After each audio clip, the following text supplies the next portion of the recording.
The Zeknari battle formation materialized around the human medical vessel like a steel noose tightening. 47 warships, ranging from cruiser-class hunters to the flagship dreadnought Wrath of Righteous Conquest, their weapons ports glowing with barely restrained fury. Inside the medical ship's cramped bridge, Captain Sarah Chen watched the tactical display bloom with hostile contacts and allowed herself a thin smile. The aliens had made their first mistake. They'd assumed the ancient, lumbering hospital ship Nightingale was helpless. They'd assumed the massive hull sections marked with radiation warnings were just safety protocols. They'd assumed humans would surrender. On all three counts, they were catastrophically wrong. "Captain, we're being hailed," Lieutenant Rodriguez reported, his voice steady despite the plasma cannons now tracking their vessel from 4 different angles. "The Zeknari commander is demanding immediate surrender and preparation for boarding." Chen leaned back in her chair, fingers drumming on the armrest as she studied the formation. Textbook encirclement, designed to cut off every escape vector while maximizing firing solutions. Professional, efficient, and completely unprepared for what was about to happen. "Patch them through," she said. "Let's hear what they have to say." The view screen flickered to life, revealing the angular, insectoid features of a Zeknari Warmaster. Multiple compound eyes gleamed with predatory satisfaction, mandibles clicking in what their species considered a gesture of dominance. "Human vessel," the translator rendered in clipped, mechanical tones, "you are surrounded by the 7th Enforcement Fleet of the Zeknari Collective. Power down your engines and prepare to be boarded. Your ship and its cargo are now property of the Collective. Resist and you will be reduced to constituent atoms." Chen tilted her head, studying the alien commander with the casual interest of someone examining an insect under glass.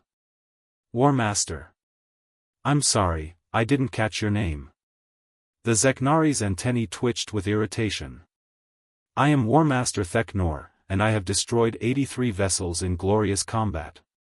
Your compliance is not a negotiation, human. It is an inevitability." "Warmaster Theknor," Chen repeated, pronouncing each syllable with deliberate care. "I'm Captain Sarah Chen of the medical vessel Nightingale. Before we discuss surrender, I need to make sure you understand exactly what you're surrounding." A hospital ship, Theknor's mandibles clacked with amusement. "Obsolete, barely armed, carrying wounded from your colony conflicts. We have scanned your vessel. Your weapons are minimal, your shields are civilian grade, and your engines are 50 years past optimal replacement. You have no leverage, human." "You're absolutely right about the weapons and engines," Chen agreed pleasantly. "But there's something your scans might not have fully processed. See those outer hull sections? The ones marked with radiation warnings in 17 different languages? Primitive shielding against cosmic radiation," Theknor dismissed. "Your species' paranoia about background radiation exposure is well documented. Another sign of your weakness." Chen's smile widened. "Not shielding, Warmaster. Storage. This ship has been operating continuously for 53 years, servicing colonies across human space. Do you know what we do with medical radiation sources when they're spent? Radioactive isotopes from diagnostic equipment? Contaminated materials from radiation therapy? Nuclear medicine waste?" She paused, letting the silence stretch. "We store it. All of it. In those outer hull sections. 53 years of accumulated high-level radioactive waste, packed into modified containment pods that double as additional radiation shielding." The Warmaster's multiple eyes focused with new attention. "You expect me to fear primitive radioactive materials? Our ships are hardened against radiation. Your waste poses no threat." "Oh, I'm sure your ships are beautifully hardened," Chen said. "Rated for cosmic rays, solar storms, maybe even tactical nuclear detonations at a reasonable distance. But Warmaster, you're not at a reasonable distance. You're close. Very close. Perfect formation for a boarding action." She leaned forward. How close do you think your shields need to be before 53 years of concentrated nuclear waste becomes problematic? For the first time, Theknor hesitated. You are bluffing. No species would weaponize medical waste. Wouldn't we? Chen's expression hardened.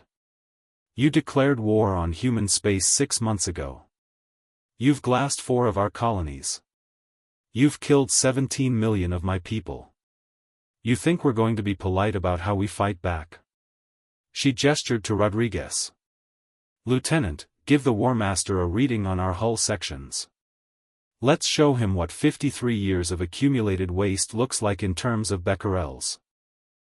Rodriguez tapped his console, and data began streaming to the Zeknari flagship. Chen watched Theknor's body language shift as the alien commander processed the information. The confident posture stiffened. The antennae, which had been waving with aggressive dominance, flattened against the skull. Those readings, Theknor started, are accurate, Chen confirmed. The Nightingale is carrying approximately 47,000 tons of high-level radioactive waste. Cobalt 60, cesium 137, strontium 90, plutonium 239, americium 241, and about 30 other isotopes you probably don't want your crew exposed to. Normally, we transport this very carefully to disposal facilities. But you've made that rather difficult by invading our space. She paused. Now, here's where things get interesting. Those containment pods? They're held in place by magnetic couplings. Very strong magnetic couplings. But if, hypothetically, someone were to shut down those couplings. Understanding dawned in Theknor's compound eyes. You would not dare. Try me, Chen said softly. You've got 47 ships in a perfect sphere around us. Overlapping fields of fire, mutual support, no gaps in coverage. It's a beautiful formation, War Master. It's also the worst possible position to be in when someone decides to turn a medical ship into a dirty bomb. She gestured at the tactical display. My engineer estimates that if we vent all our containment pods simultaneously, the radioactive cloud will engulf your entire formation in approximately 43 seconds. Your shields will stop the initial particles, sure.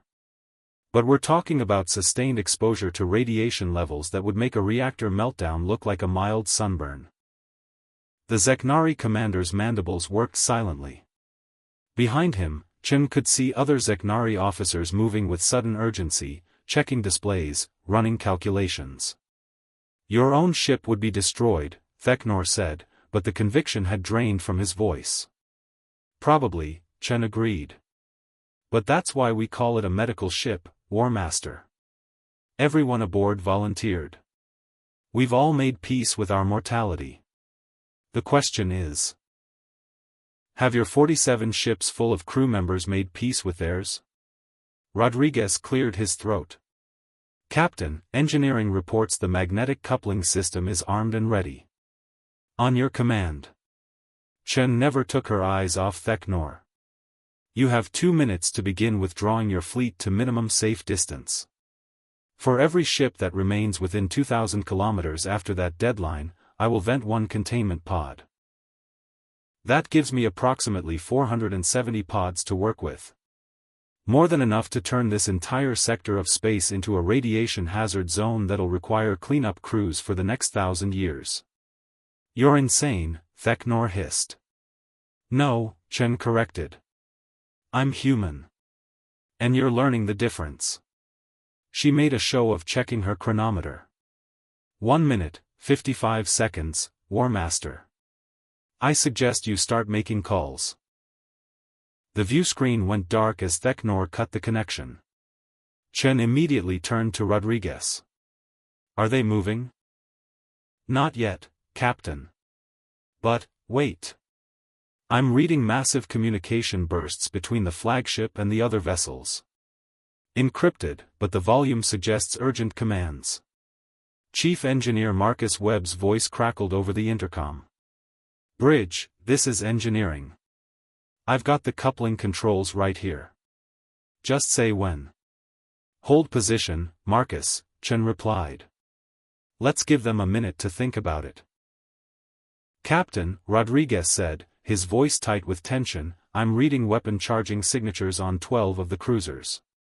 They might be preparing to fire. Chen's jaw clenched. If they do, they'll vaporize us and scatter our radioactive cargo across half their formation anyway. Surely they can see that. Unless they think they can target us precisely enough to contain the blast, offered Commander James Park, the ship's executive officer, from his station. If they use focused plasma lances, they might calculate they can burn through our core and disable the magnetic couplings before we can trigger them. Then they'd still be flooding their local space with radioactive debris, Chen countered. Just more slowly. Captain, Rodriguez interrupted, the dreadnought is moving. She's pulling back. And, yes. The other ships are following. They're withdrawing. On the tactical display, the perfect sphere of hostile contacts began to fragment, ships peeling away to establish new positions beyond the 2,000-kilometer mark Chen had specified. She watched the repositioning with clinical interest, noting which ships moved fastest. Those would be the ones with the best sensor arrays, the commanders who had run the calculations and understood exactly how bad the radiation exposure would be. Time to safe distance, she asked. 90 seconds at current acceleration, Rodriguez reported. All vessels are complying, Captain. They're actually pulling back farther than you specified. Smart, Park murmured. They're giving themselves margin for error. The communication panel chimed. Chen nodded to Rodriguez, who opened the channel. Theknor's face reappeared, but the aggressive posture was gone. The War Master looked like someone who had just swallowed something deeply unpleasant. Your tactic is dishonorable, Theknor said. You threaten to contaminate space itself. War Master, Chen replied, her voice carrying an edge of steel, you glassed 4 of our colonies. You specifically targeted civilian population centers. You transmitted images of the burning cities as a warning to other human worlds. Please don't lecture me about honor. Theknor's antennae flattened further. The collective will hear of this cowardly tactic. Please do tell them, Chen said. In fact, I insist. Make sure every Zeknari commander knows that human ships are now tactical hazards even when they appear helpless. Make sure they understand that our medical vessels, our transports, our science ships, any of them could be carrying enough radioactive material to turn a battle into a suicide mission. She smiled without humor. I want every single one of your military planners to have nightmares about approaching human vessels. You cannot win a war with such tactics, Theknor protested. You have no honor, no. We're not trying to win with honor, Chen cut him off. We're trying to survive. And if that means turning every ship in our fleet into a potential dirty bomb, we'll do it. If it means weaponizing our waste, our trash, our discarded medical supplies, we'll do it. You picked a fight with a species that evolved on a planet where everything was trying to kill us. We got creative about survival. Very creative. The Zeknari commander was silent for a long moment. Your survival instinct will be your doom. The collective has resources you cannot imagine. Maybe, Chen conceded. But right now, you've got 47 ships full of crew who are probably wondering if their shields can handle sustained radiation exposure. You've got medical officers running calculations on acute radiation syndrome. You've got engineers trying to figure out how long they can remain in this sector before their ships become contaminated. So here's what's going to happen, War Master. You're going to let us leave. We're going to proceed to our destination, deliver our wounded, and deposit this radioactive cargo at the proper disposal facility. And you're going to watch us go. And if I refuse? Chen's smile was cold. Then we see whose resolve breaks first. But I should mention that our life support can recycle air for approximately 6 months. Our food stores will last 3 months on rationing. And I personally verified that every single crew member on this ship has signed a witness statement accepting the possibility of death in service to humanity. Can you say the same about your 47 crews? The standoff stretched. Chen could feel her heart hammering against her ribs, could feel the weight of 312 lives depending on her bluff, her gamble that the Zeknari valued their own survival more than the prize of one human ship. She'd studied every intelligence report on the Zeknari that Fleet Command had compiled. They were aggressive, expansionist, and confident in their military superiority. But they were also rational. They calculated odds. They assessed risks. And right now, the risk of engaging a ship that could turn into a radiological weapon was higher than the reward of capturing it. You will depart on the following vector, Theknor finally said, and Chen released a breath she hadn't realized she was holding. Deviation from this course will result in immediate destruction. Agreed, Chen said. Transmit the vector. As the data came through, Rodriguez plotted it on the navigation display. It's clear, he reported. Takes us on a slightly longer route to the disposal facility, but it keeps us out of their patrol zones. Acceptable, Chen said. She turned back to Theknor. War Master, before we go our separate ways, I want you to understand something. This wasn't a desperate gamble. This wasn't improvisation. We've been preparing for this war since the moment you transmitted your first demands for human worlds to submit to the collective. Every ship in our fleet has been modified, weaponized, turned into something that can hurt you even in defeat. The Nightingale isn't unique. She's the prototype. Theknor's multiple eyes fixed on her with new intensity. You are lying. Am I? Chen leaned back in her chair. Maybe I am. Maybe this is the only ship we've retrofitted. Or maybe every transport, every hauler, every civilian vessel in human space is now carrying something that makes approaching them a calculated risk. Maybe our colony ships have fusion cores wired to overload. Maybe our mining vessels are loaded with unstable isotopes. Maybe our research ships have biological samples that you really don't want released in your breathing space. She paused. The only way to find out is to keep attacking us. Keep boarding our ships.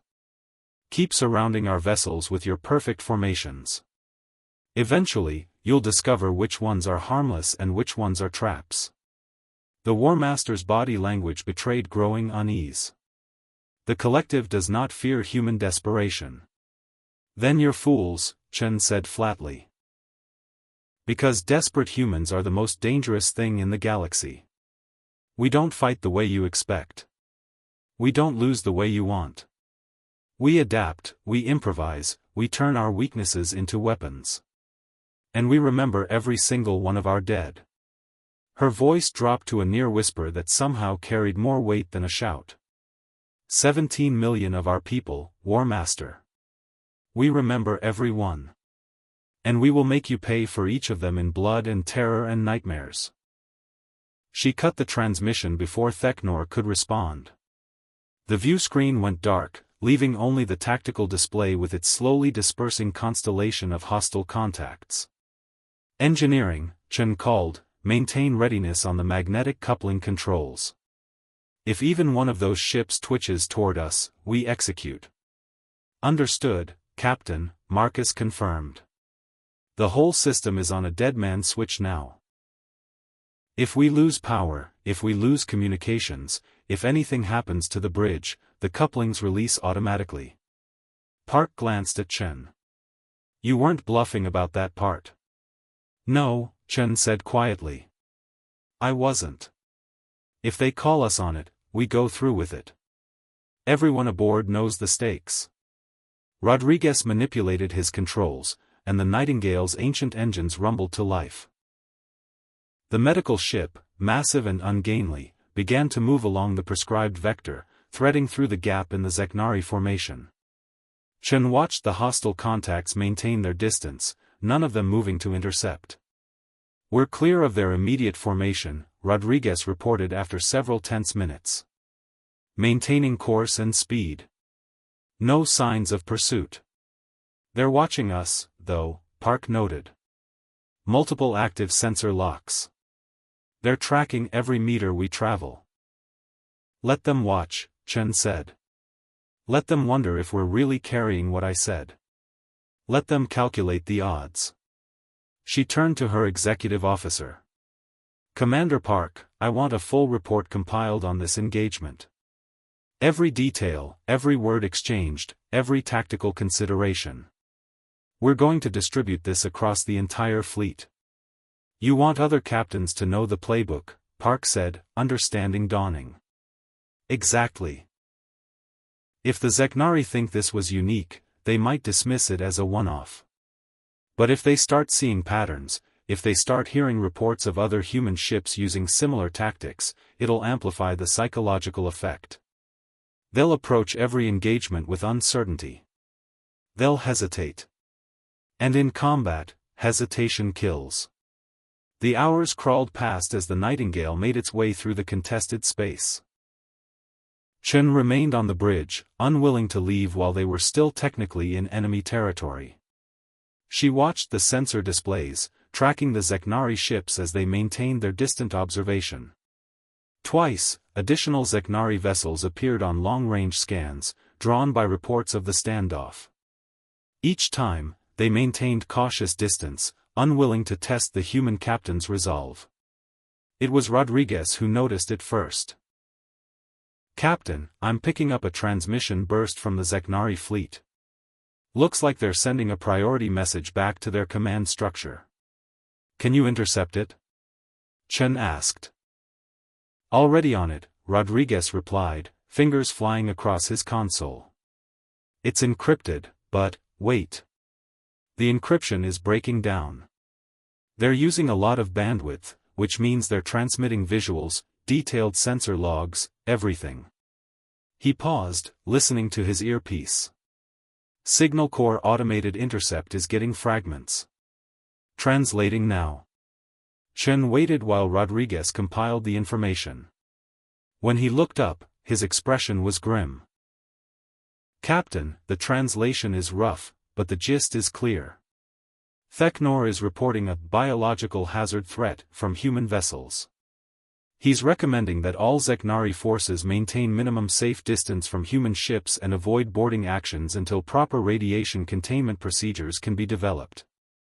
He's also requesting immediate scientific analysis of human waste disposal procedures and military applications.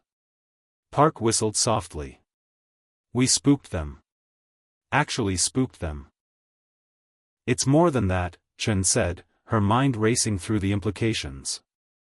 They're adapting their entire tactical doctrine based on one encounter. Think about what that means. They're going to disseminate this information across their fleet. Every Zeknari captain is going to receive a warning about approaching human vessels.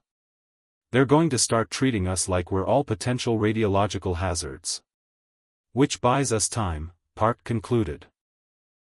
They'll be more cautious, more hesitant to engage in close quarters.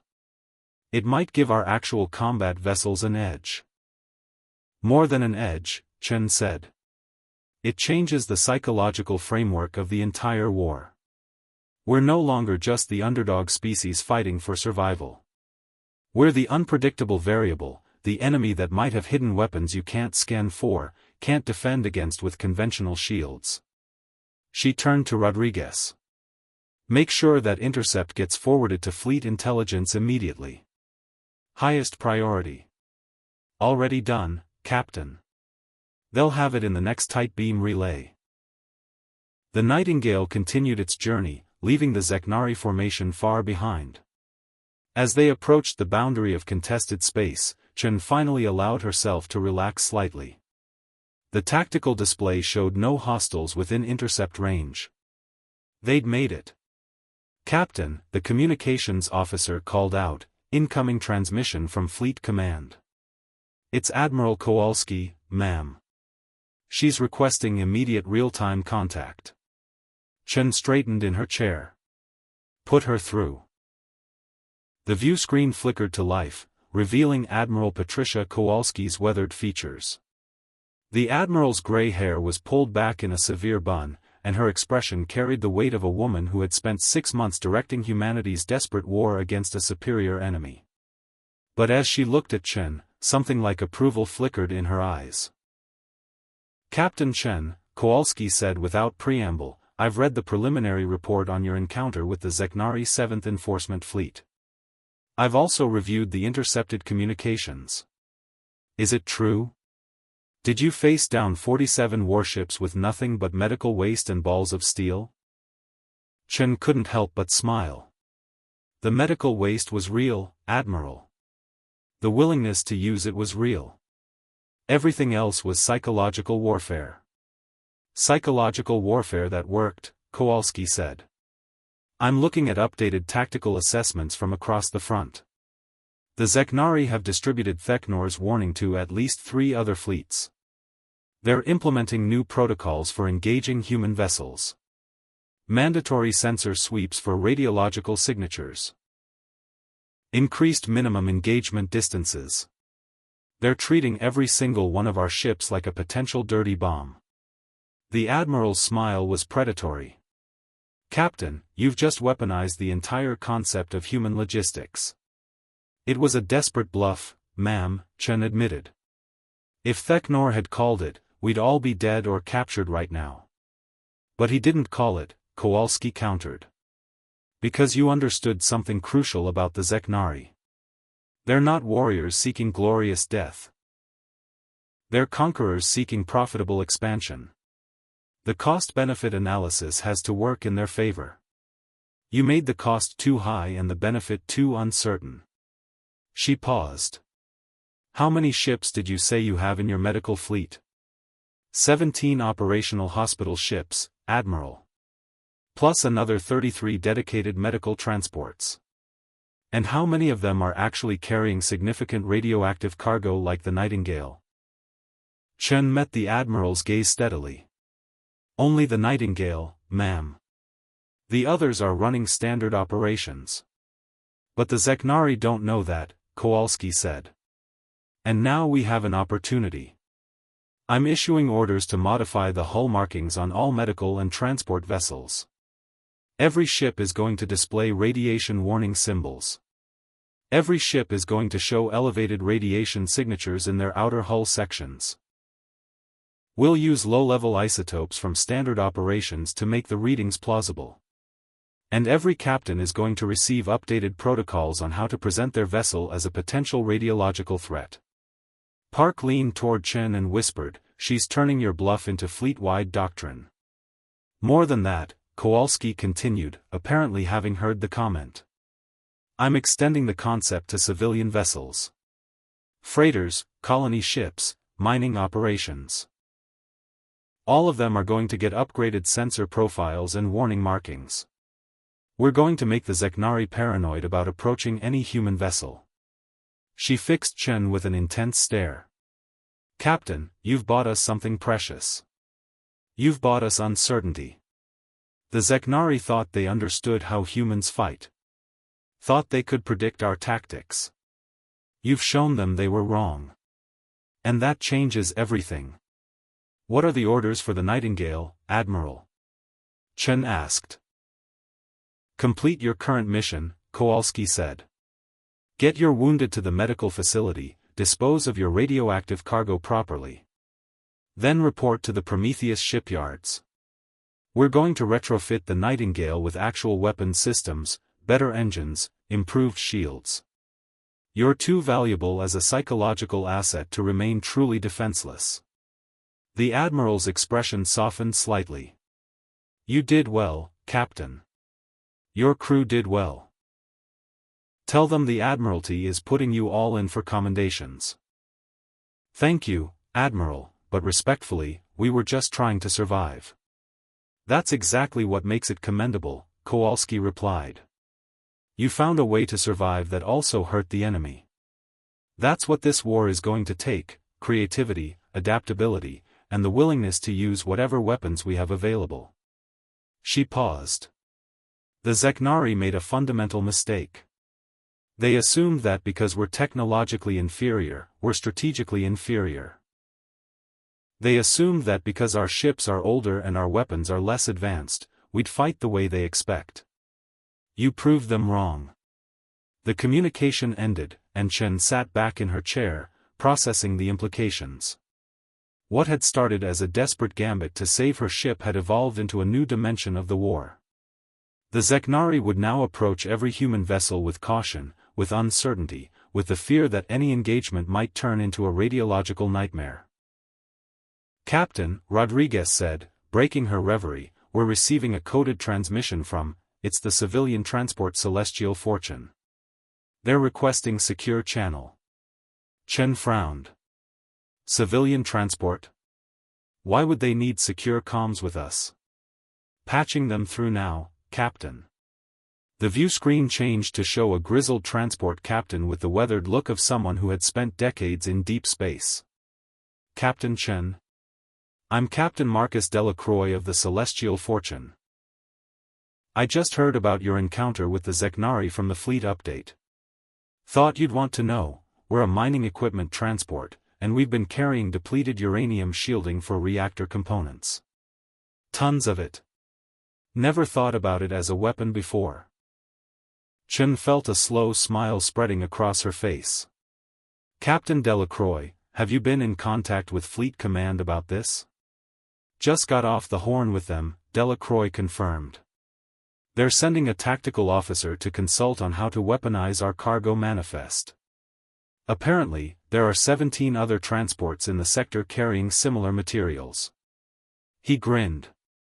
"Word spreading fast, Captain. Every ship captain in the fleet is looking at their cargo holds differently now. Wondering what they've got that could scare the hell out of the Zeknari." Over the next several hours, as the Nightingale continued its journey to safety, Chen received updates from across human space. The tactical doctrine was spreading like wildfire. Captains were reporting in with inventories of hazardous materials, industrial waste, experimental technologies, anything that could be repurposed as a deterrent or weapon. The engineering corps was working on rapid retrofit plans. Intelligence was compiling psychological profiles of Zeknari commanders, identifying which ones might be most susceptible to uncertainty and fear. Commander Park pulled up a summary on his display. "Captain, this is remarkable. We've got mining ships reporting that their ore processing waste includes toxic heavy metals. Colony transports saying their terraforming equipment includes volatile chemical compounds. Research vessels with biological samples that would violate half a dozen containment protocols if released. Even the garbage scows are checking if their waste compaction could be weaponized." "The Zeknari wanted a war," Chen said quietly. "They assumed it would be a conventional military conflict. They didn't realize they were challenging a species that spent its entire evolutionary history turning everything around us into tools and weapons." She gestured at the view screen, where stars streamed past in the void. "We're scavengers, improviser, survivors. We don't fight fair because fair fighting is for species that can afford to lose. We can't afford to lose. So we'll use everything. Our waste. Our trash. Our desperation. We'll turn it all into weapons and make them regret ever thinking humans were an easy target." Rodriguez's console chimed with an incoming message. "Captain, it's from the wounded in our medical bays. They've heard about what happened. They're asking if they can stay aboard. They want to help defend the ship if we encounter more Zeknari." Chen felt a tightness in her throat. "Tell them thank you, but our current orders are to get them to proper medical care. Their job right now is to heal so they can get back in the fight." She paused. "But also tell them that their willingness to stay, to fight even while wounded, is exactly why we're going to win this war. Because we don't quit. Ever." The journey continued through the contested space, but no more Zeknari vessels approached. The sensor arrays showed distant contacts, observation ships tracking the Nightingale's course, but none came close enough to threaten. The psychological warfare was working. The uncertainty was spreading. As they approached the boundary of secure human space, Chen received another transmission, this time from Captain Maria Santos of the medical facility they were heading to. Captain Chen, we've been prepping for your arrival. Medical teams are ready for your wounded, and we've got a specialized containment team standing by for your radioactive cargo transfer. Appreciated, Captain Santos, Chen replied. How's the security situation there? Tight, Santos confirmed. We've got 3 destroyers on patrol and a cruiser in orbit. The Zeknari haven't probed this sector in weeks, but we're not taking chances. She paused. Captain, I have to ask, is it true what they're saying? Did you really face down an entire Zeknari fleet with nothing but medical waste and sheer nerve? It's true, Chen said.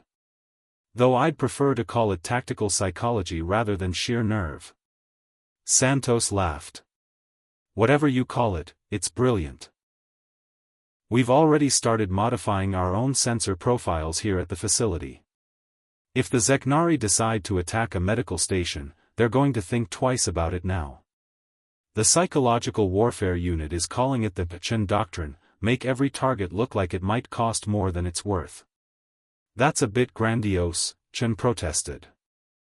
Maybe, Santos said. But it's also accurate. You've changed how this war is fought, Captain. The Zeknari thought they could steamroll us with superior numbers and technology. You've shown them that numbers and technology don't mean much when your enemy is unpredictable. When every ship might be a trap. When every engagement might turn into a nightmare scenario. She sobered. We lost a lot of good people in the first months of this war because we tried to fight conventionally. We tried to match them ship for ship, weapon for weapon. It was a losing proposition. But this asymmetric approach? This is how we survive. The Nightingale slipped into secure space, and Chen felt the tension that had gripped her for hours finally begin to ease. They'd made it. The wounded would receive proper care. The radioactive waste would be safely disposed of. And the war would continue, but with a new dimension added to it, a layer of psychological uncertainty that would make the Zeknari think twice before engaging human vessels. As they began their approach to the medical facility, Chief Engineer Marcus Webb appeared on the bridge, wiping his hands on a rag. Captain, I wanted to report that the magnetic coupling system performed flawlessly throughout the operation. If you'd given the word, we could have vented those containment pods in under 3 seconds. Good to know, Marcus, Chen said. Though I'm grateful we didn't have to find out. Marcus grinned. You know what the funny thing is, Captain? We've been hauling this radioactive waste around for years, treating it like a liability, something dangerous we had to carefully manage. Never occurred to any of us that it could be an asset. That our greatest vulnerability could become our greatest weapon. That's the human condition in a nutshell, Park observed. We adapt. We improvise. We overcome. The Zeknari studied our military capabilities, our technology, our fleet composition. But they didn't study our psychology. They didn't understand that we're the species that looked at fire and decided to domesticate it. That looked at the atom and decided to split it. That looked at space itself and decided to cross it. Chen nodded slowly. They see us as primitives because our technology is older, our ships are slower, our weapons are less refined. But technology isn't everything. Sometimes the most powerful weapon is the one your enemy doesn't expect. The tactic they haven't prepared for. The threat they can't quantify. The docking sequence completed, and medical teams swarmed aboard to begin evacuating the wounded. Chen watched from the bridge as stretchers were carefully transported through the airlocks, as doctors and nurses worked with practiced efficiency to triage and treat. This was what the Nightingale was built for, saving lives, not threatening them. But war had forced them to adapt, to become something more than just a hospital ship. Admiral Kowalski's face appeared on the communication screen again. Captain Chen, I wanted to update you on the broader situation. The Psychological Warfare Division has been analyzing Zeknari communications intercepts from across the front. They're confirming what we suspected. Theknor's report has had a cascading effect. Zeknari fleet commanders are implementing new engagement protocols. Minimum safe distances have been increased across the board. They're avoiding close-range confrontations with human vessels. And most importantly, they're questioning their intelligence assessments of our capabilities. What does that mean tactically, Admiral? Chen asked. It means they're hesitating, Kowalski said. And in combat, hesitation creates opportunities. Our combat vessels are already exploiting the new protocols. The Zeknari are hanging back, giving our ships more room to maneuver. Several engagements that we would have lost under the old Zeknari tactics are now turning in our favor because they're fighting defensively instead of aggressively. The Admiral's smile was fierce. You've given us an edge, Captain.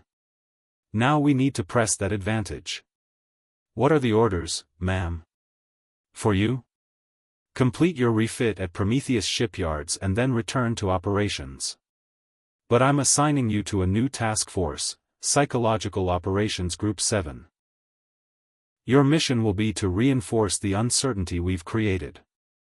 Make appearances in contested sectors. Let the Zeknari detect your radiation signatures. Make them wonder what you're carrying, what you're planning. Keep them off balance. Chen considered that. You want us to be bait. I want you to be a legend, Kowalski corrected. The ship that faced down an entire fleet and made them blink. The Zeknari share information across their command structure. By now, Theknor's report has reached their high command. They know about the Nightingale. They're going to be watching for you. And every time you appear on their sensors, they're going to have to make a calculation. Is this ship still carrying radioactive waste? Is this an elaborate trap? Can they afford the risk of finding out? And while they're calculating, Park interjected, our actual combat forces can operate more freely. Exactly, Kowalski confirmed. The Zeknari have superior numbers and technology, but we have something they don't, the ability to make them second-guess themselves. To make them afraid of what they don't know. She leaned forward.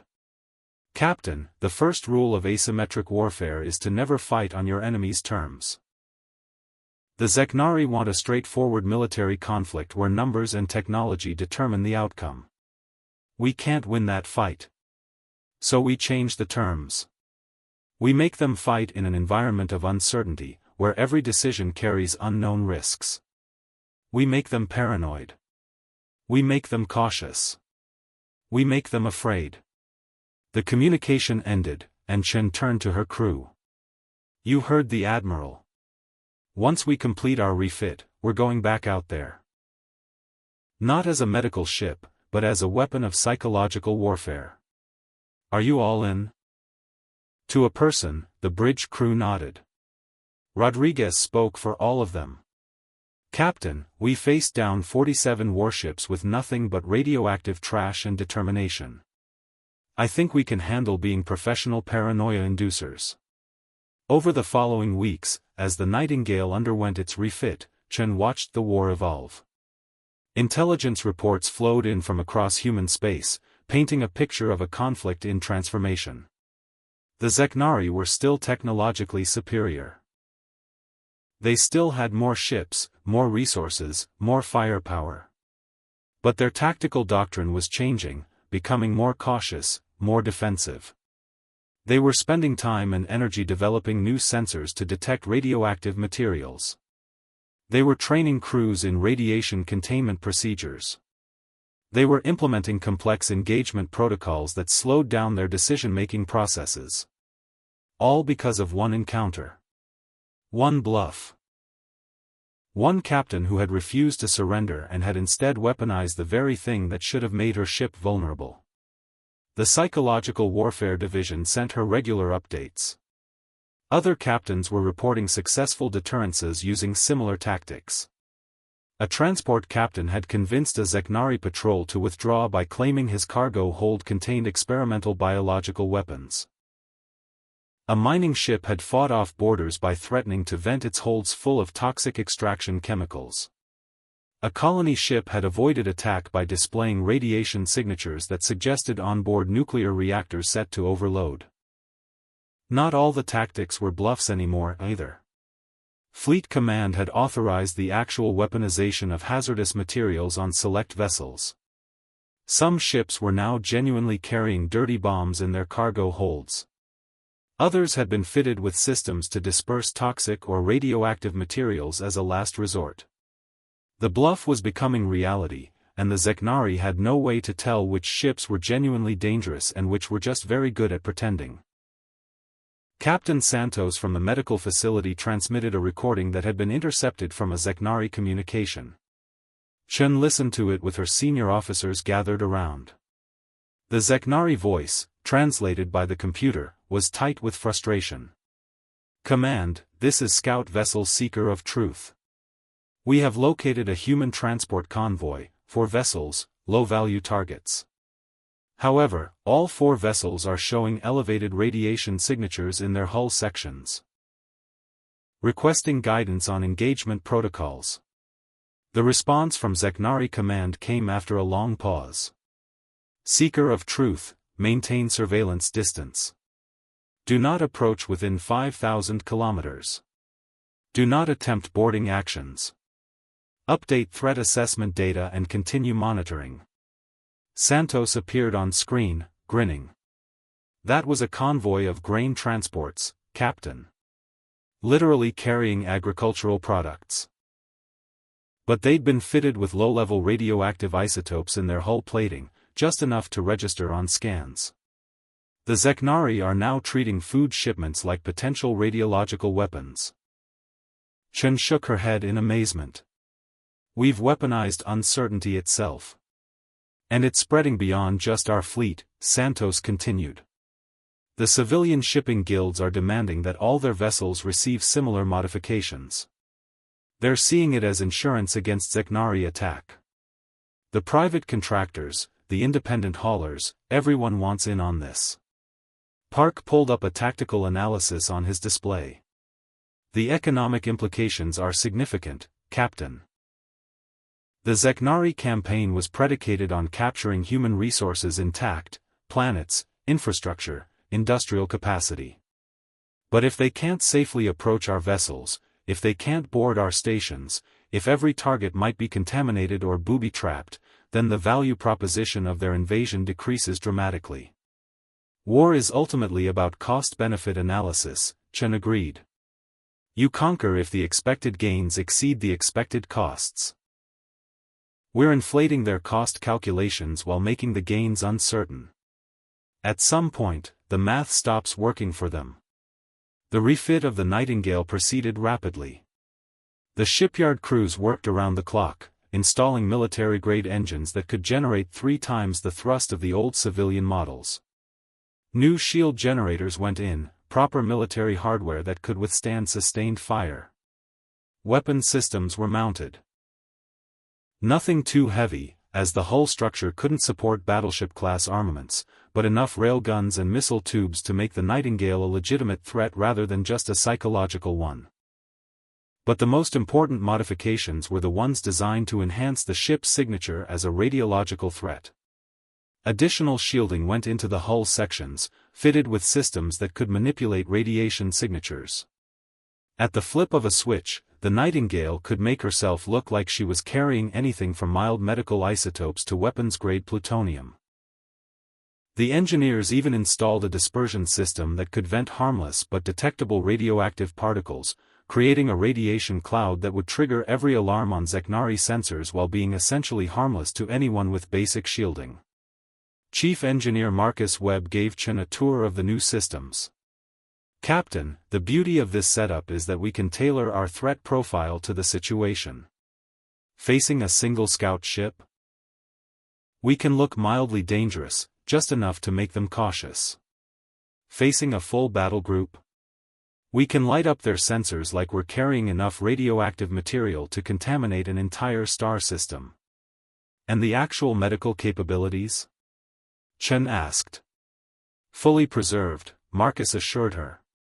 We've still got complete surgical facilities, medical labs, the works. We can function as a hospital ship when needed. But now we can also function as a psychological warfare platform, a fleet deterrent, or, in a pinch, an actual combat vessel. He patted the bulkhead affectionately. The old girl's got teeth now. 3 weeks into the refit, Chen received an unexpected visitor. A Zeknari stood in the briefing room, wearing the mottled gray uniform of their diplomatic corps. The translator collar around its neck rendered its clicks and whistles into measured, formal human speech. Captain Chen, the Zeknari said, I am Negotiator Vecnash, assigned to preliminary contact duties between the collective and human governmental authorities. I have been authorized to speak with you regarding the incident with War Master Theknor. Chen studied the alien carefully. Unlike Theknor's aggressive posture, Vecnash held itself in a neutral stance, antennae moving in slow, deliberate patterns that the intelligence briefings had identified as indicating thoughtful consideration rather than aggression. Negotiator Vecnash, Chen said. I wasn't aware we'd reached the negotiation stage of this conflict. We have not, Vecnash said bluntly. The war continues. However, the collective leadership wishes to understand certain aspects of human combat doctrine that were unexpected. The alien's mandibles clicked in what might have been discomfort. Specifically, your use of radiological materials as a deterrent. You want to know if I was bluffing, Chen said. We want to know if your entire species is prepared to weaponize civilian infrastructure in violation of conventional warfare protocols, Vecnash replied.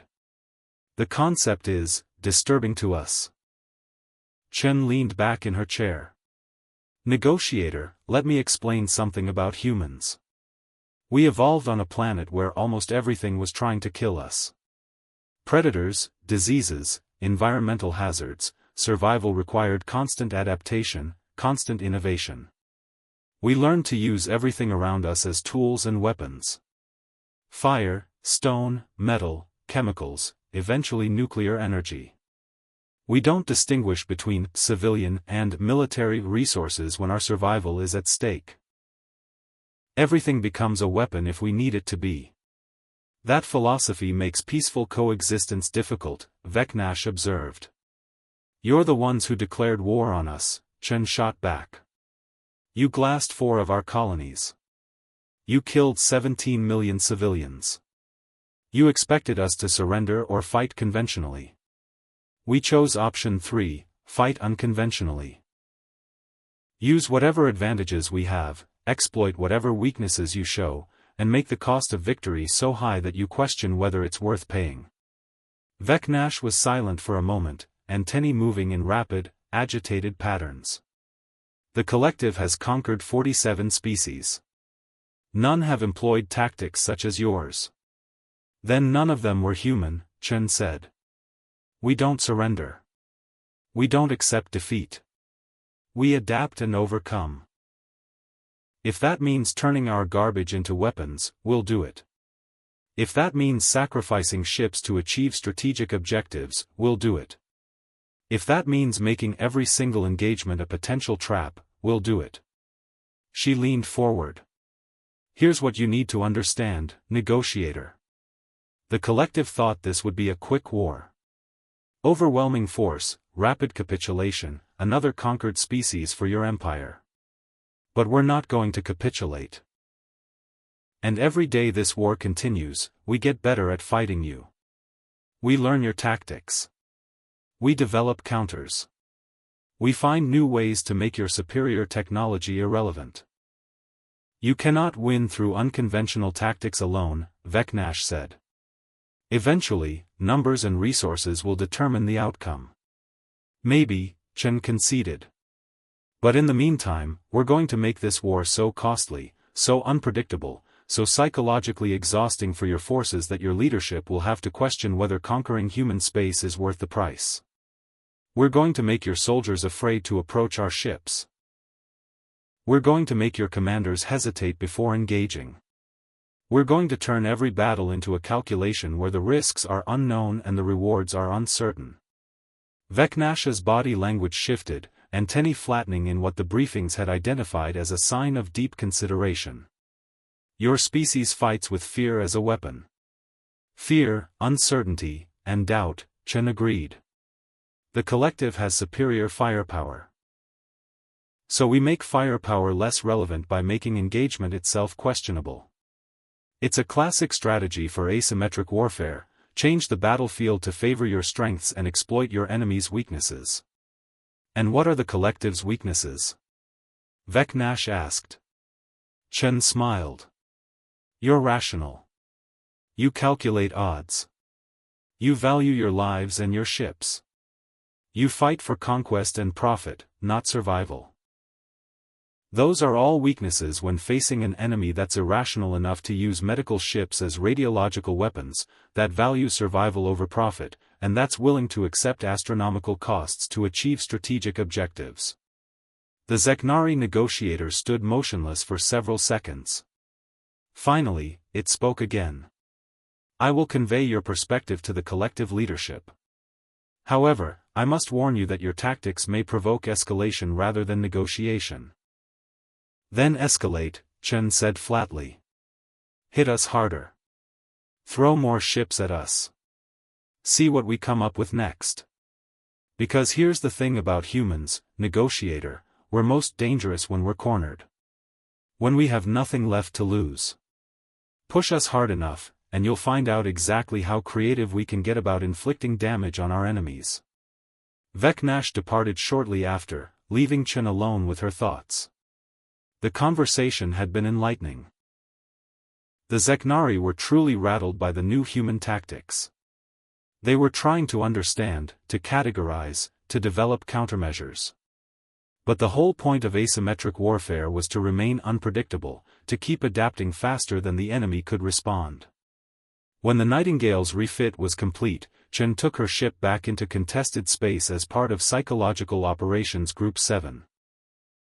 The task force consisted of 6 vessels, each one specially modified to present a radiological or hazardous materials threat. 2 were actual military vessels disguised as civilian ships. 3 were genuine civilian transports that had been weaponized and given military escorts. And 1 was the Nightingale, the ship that had started it all. Their first mission was a transit through a heavily patrolled Zeknari sector, deliberately allowing themselves to be detected and tracked. Chen watched the tactical displays as Zeknari scout ships picked them up, observed them from safe distances, transmitted reports back to their command structure. They're following the new protocols, Rodriguez reported. Maintaining 5,000 kilometer separation. No weapons charging signatures. Just passive observation. Perfect, Chen said. Commander Park, signal the task force. We're going to adjust our radiation signatures. Make it look like we're venting containment seals. Let's give them something to really worry about. Across the task force, radiation signatures spiked dramatically. The harmless isotopes they were venting created blooms of detectable radiation that would light up every sensor on the Zeknari ships. Chen imagined the alien crews scrambling, checking their instruments, verifying their shielding, calculating exposure times. Sure enough, the Zeknari scout ships immediately increased their distance, pulling back to 10,000 kilometers.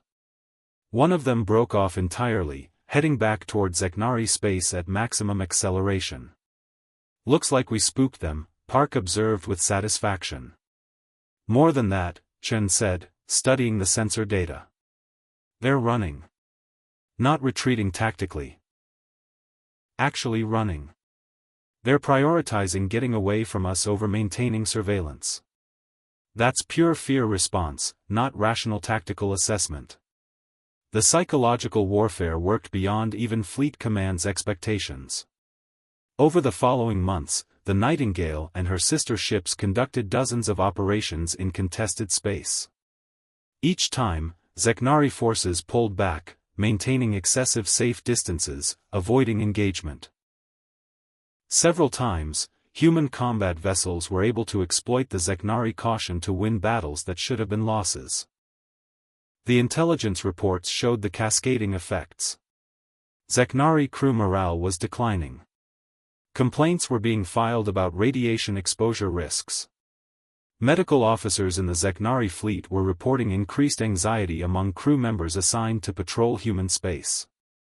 Some Zeknari vessels were refusing to approach derelict human ships, even ones that appeared to be valuable salvage, because they might be contaminated or booby-trapped.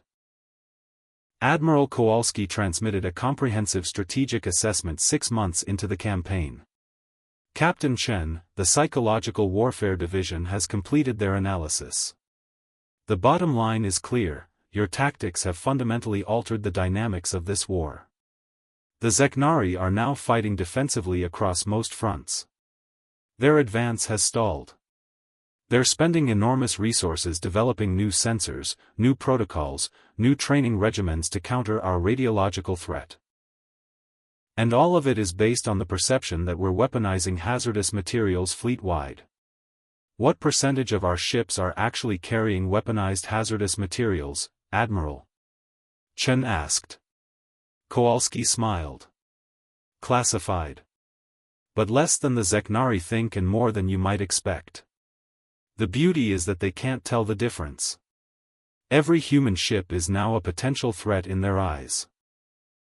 They have to treat us all as dangerous, which means they can't concentrate their forces effectively, can't pursue aggressive tactics, can't execute the rapid conquest they planned. Do we have updated casualty figures? Chen asked, the question weighing heavily on her. We do, Kowalski said, her expression sobering. Total human casualties are holding steady rather than increasing exponentially as they were in the first months of the war. Zeknari casualties have increased as our forces exploit their newfound caution. Ship losses on both sides are down, they're avoiding close engagements, we're using the breathing room to evacuate and reinforce. Civilian deaths are way down because the Zeknari are maintaining distance from our population centers. Chen felt something tight in her chest loosen slightly. So we're saving lives. Thousands of lives, Kowalski confirmed. Maybe tens of thousands. The war isn't over, and we're still outmatched in raw military power. But you've given us time, space, and a psychological edge that's made this conflict survivable rather than catastrophic. That matters more than any tactical victory. As the war ground on into its second year, the doctrine evolved further. Human engineers developed actual radiation-based weapons, taking the psychological bluff and making it real. Specialized vessels were equipped with systems that could disperse concentrated radioactive particles across wide areas, denying space to Zeknari forces. Mining operations weaponized their toxic waste streams, creating zone-denial weapons that could contaminate entire orbits. The Zeknari adapted as well, developing better sensors and more sophisticated containment systems. But every adaptation required resources, training, time, all things that slowed their conquest and gave humanity more room to maneuver. Chen found herself in a strange position. She had become something of a legend in human space, the captain who had faced down a fleet and lived to tell about it. But she was also a cautionary tale in Zeknari space, the human commander who had weaponized the unthinkable, who had turned medical waste into a tactical advantage. 2 years into the war, she received an invitation to speak at the Naval War College, addressing a class of officers about asymmetric warfare tactics. Standing before the assembled officers, Chen chose her words carefully. What we did on the Nightingale wasn't brave or heroic in the traditional sense, she said. It was desperate improvisation. We were outgunned, surrounded, facing imminent death or capture. So we looked at what we had, a ship full of wounded and a cargo of radioactive waste, and asked ourselves how we could weaponize it. The answer changed how we fight this war. She pulled up a tactical display showing the current state of the conflict. The Zeknari still have superior numbers and technology. They still win most direct engagements. But they're no longer winning the war, because we've made direct engagement optional.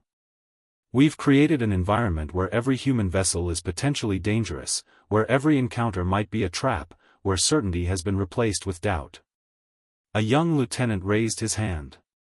Captain, some critics have argued that weaponizing civilian infrastructure violates the conventions of warfare. How do you respond to that? Chen met the lieutenant's gaze steadily. I respond that the Zeknari glassed our colonies. They killed civilians by the millions. They don't get to lecture us about conventions of warfare. When your enemy shows they won't honor civilized rules of conflict, you respond in kind. You use every advantage, every weapon, every tactic that gives you a chance to survive. She paused. War isn't about fairness. It's about survival. And humans are very, very good at survival. The war continued for 5 more years. The Zeknari never broke through to Earth or the core human worlds. They never achieved the rapid conquest they'd anticipated. Instead, they found themselves locked in and grinding, costly conflict where every advance was contested, every ship was a potential threat, every engagement was a calculation of uncertain risks. Eventually, exhausted and facing internal political pressure from their own conquered species who saw the collective's vulnerability, the Zeknari sued for peace. The treaty was signed aboard a neutral station, with Chen present as part of the human delegation. War Master Theknor was there as well, now a senior military advisor to the Zeknari negotiating team. When they met in a corridor before the signing, the alien commander stopped and faced her. Captain Chen, Theknor said, the translator rendering the words with a tone of grudging respect. I have studied your career extensively since our encounter. You became quite famous among my people. The human who weaponized hospital waste. War Master Theknor, Chen replied. I trust your ships maintained proper radiation protocols after our meeting? The Zeknari's mandibles clicked in what might have been amusement. We maintained excessive protocols. For 7 years. Our crews trained endlessly for radiation containment scenarios that never materialized. We developed sensors that could detect radiation signatures from 10,000 kilometers. All because of one encounter with one ship that might have been carrying what it claimed. Uncertainty is a powerful weapon, Chen observed. Indeed, Theknor agreed. The collective leadership still debates whether your threat was genuine or an elaborate deception. Intelligence never determined definitively how many of your vessels were truly weaponized. Chen smiled. Good. That ambiguity served us well. Your species fights unlike any we have encountered, Theknor said. Most civilizations, when faced with superior force, either surrender or fight conventionally and lose. Humans invented a third option. Fight unconventionally and make victory so costly that it becomes defeat. It was instructive. Will the collective try this again?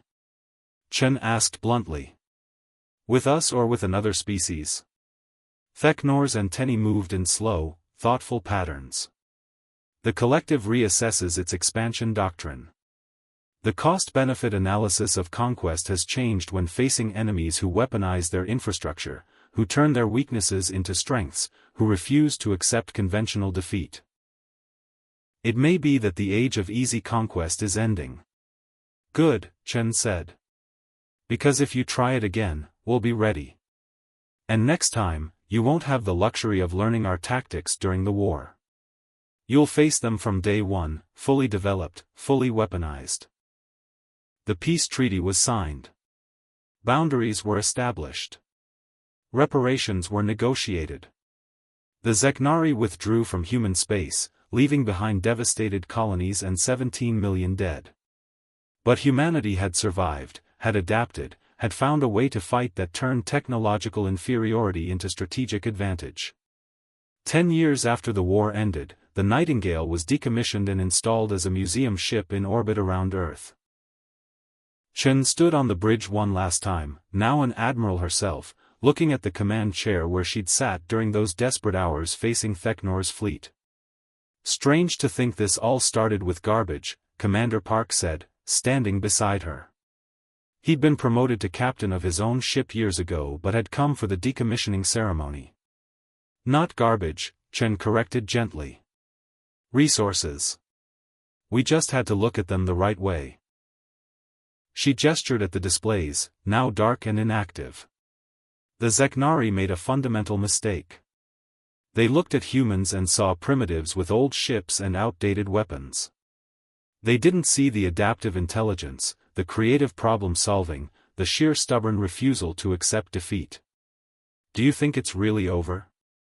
Park asked. The war with the Zeknari? That war, yes, Chen said. But there will be others. There are always others. The galaxy is full of species that think superior technology makes them superior in every way. They'll look at us and see opportunities for conquest. She smiled. And every single one of them will have to learn the same lesson the Zeknari learned, that humans don't fight the way you expect, that our greatest strength is adaptation, and that underestimating us is a fatal mistake. The museum ship opened to the public, and millions visited over the years. School children toured the bridge where Captain Chen had made her stand. Veterans came to pay respects to the unconventional tactics that had helped them survive. Historians studied the logs and recordings, analyzing the psychological warfare that had changed the course of the war. And in military academies across human space and beyond, the encounter between the Nightingale and the 7th Enforcement Fleet became required study. The lesson was clear: in asymmetric warfare, victory doesn't go to the strongest or the best armed.